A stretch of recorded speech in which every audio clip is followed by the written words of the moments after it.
ಹೈಕೋರ್ಟಲ್ಲಿ ಏನು ಆರ್ಡರ್ ಆಗಿತ್ತು ಅಂದರೆ case is pending before supreme court regarding land acquisition. In the meanwhile there shall be no obstruction for drinking of water by animals ಅಂತ ಇತ್ತು.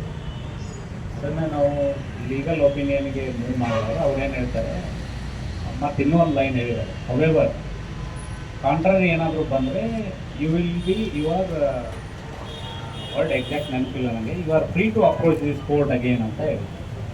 So ಅದರ ಅರ್ಥ ಏನಾಗುತ್ತೆ ಅಂತಂದರೆ, ಸುಪ್ರೀಂ ಕೋರ್ಟಲ್ಲಿ ಕೇಸ್ ಡಿಸ್ಮಿಸ್ ಆಗಿರೋದ್ರಿಂದ, ಅಂದರೆ ಲ್ಯಾಂಡ್ ಎಕ್ವಿಷನ್ ಪರವಾಗಿ ಆಗಿರೋದ್ರಿಂದ fresh case shall be filed ಅಂತ ಮೀನಿಂಗ್ ಆಗ್ತದೆ ಆ್ಯಕ್ಚುಲಿ.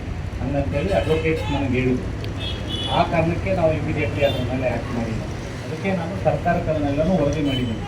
ಸರ್ಕಾರದಲ್ಲೂ ಕೂಡ ಲೀಗಲ್ ಒಪಿನಿಯನ್ಗೆ ಮೂವ್ ಮಾಡಿದ್ದಾರೆ, ಲಾಸಲ್ಲಿ ಲೀಗಲ್ಸಲ್ಲಿ ಕಂಪ್ಲೀಟ್ ಇರೋದು ಕೇಸ್ ಫೈಲನ್ನು ರೆಫರ್ ಮಾಡಿದ್ದಾರೆ. ಅಲ್ಲಿಂದ ಡೈರೆಕ್ಷನ್ ಏನು ಬರುತ್ತೆ ನೋಡ್ಕೊಂಡು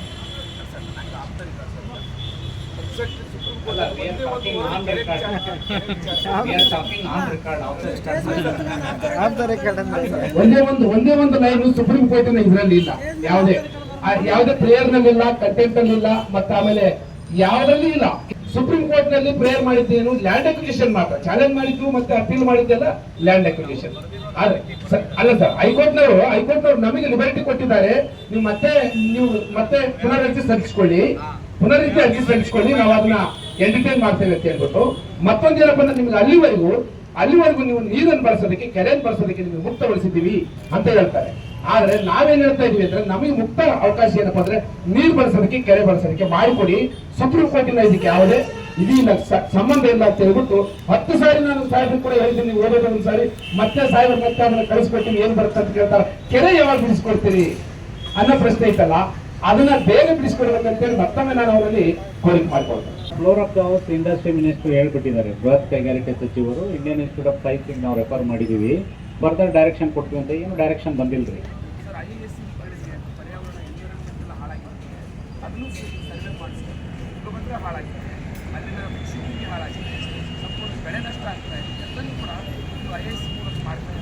ಅಲ್ಲ, ಈಗ ನೀವು ಹೇಳಿದ್ದನ್ನೇ ಇಂಡಸ್ಟ್ರಿ ಮಿನಿಸ್ಟರ್ ಸದನದಲ್ಲಿ ಹೇಳಿದ್ದಾರೆ, ನಾವು ರೆಫರ್ ಮಾಡಿದ್ದೀವಿ, ಬಂದ್ಮೇಲೆ ನಿಮ್ಗೆ ಹೇಳ್ತೀವಿ ಅಂತ. ಅಲ್ಲ, ಅದು ಏನು ಡೈರೆಕ್ಷನ್ ಬರೋದು ಈಗ ಏನು ಮಾಡಲ್ಲ, ನಾವು ಏನು ಮಾಡಿಲ್ಲಲ್ಲ.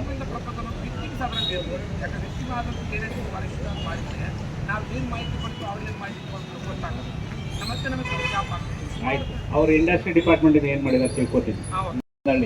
3 ಹಳ್ಳಿ ಕಂಪ್ಲೀಟ್ ಸ್ಕ್ರೀನಿಂಗ್ ಮಾಡಿಸ್ಕೊಡೋಣ, cancer, TB, respiratory disease compare ಮಾಡಿ. ಅಟ್ಲೀಸ್ಟ್ ಸ್ಟಾರ್ಟಿಂಗ್ ನೀವು ಏನು ಯಾವಾಗ ಬರುತ್ತೋ ಗೊತ್ತಿಲ್ಲ. ನಾವು ಲೋಕಲ್ ಡಾಕ್ಟರ್ಸು ಎಲ್ಲನೂ ಇಟ್ಕೊಂಡು ಒಂದು ಹಳ್ಳಿ ಯಲಬುರ್ಗ, ಒಂದು ಕುಷ್ಟಗಿ, ಒಂದು ಯಾವುದಾದ್ರೂ 20 ಹಳ್ಳಿಗಳು ನೀವು ಯಾವ್ದು ಹೇಳ್ತಾರೋ ಆ ಹಳ್ಳಿ ಕಂಪೇರೇಟಿವ್ ಒಂದು ಸ್ಕ್ರೀನಿಂಗ್ ಮಾಡಿಸ್ಕೊಳ್ಳೋಣ, ಒಂದು ಐಡಿಯಾ ಬರುತ್ತೆ ಎಕ್ಸಾಕ್ಟ್ಲಿ ಏನಿದೆ.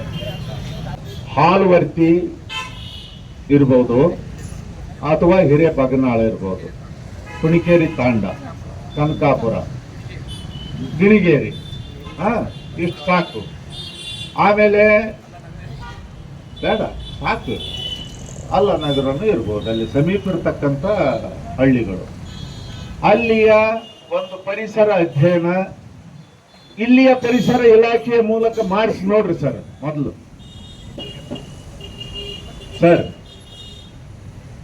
ಸರ್ ಈಗ ಮೊದಲು ಇಲ್ಲಿಯ ಪರಿಸರ ಇಲಾಖೆಯನ್ನು ಚುರುಕುಗೊಳಿಸಿ ಸರಿಯಾದ ವೈಜ್ಞಾನಿಕ ಅಧ್ಯಯನ ಮೊದಲು ಇಲ್ಲಿ ಮಾಡಿಸಿ ಸರ್. ಹಾಗೆಯೇ ಒಂದು ಹಳ್ಳಿಯ ಆರೋಗ್ಯದ ತಪಾಸಣೆಯನ್ನು ನೀವು ಮಾಡಿಸಿ. ಹಿರೇಬಗ್ನಾಳು ಮಾಡಿ ಸರ್. ಆಯ್ತು ಸರ್. ಆಮೇಲೆ ಸರ್, ಕೊಪ್ಪಳದಲ್ಲಿ ಇದು ಗವಿಶ್ರೀ ನಗರದಲ್ಲಿ ಮಾಡಿಸಿ ಸರ್. ಅಲ್ಲಿ ಪರಿಸರ ಮತ್ತು ವೈದ್ಯಕೀಯ ತಪಾಸಣೆ ಮಾಡಿ. ಅದು ಹೆಚ್ಚು ಬಾಧಿತ ಪ್ರದೇಶ ಕೊಪ್ಪಳದಲ್ಲಿ.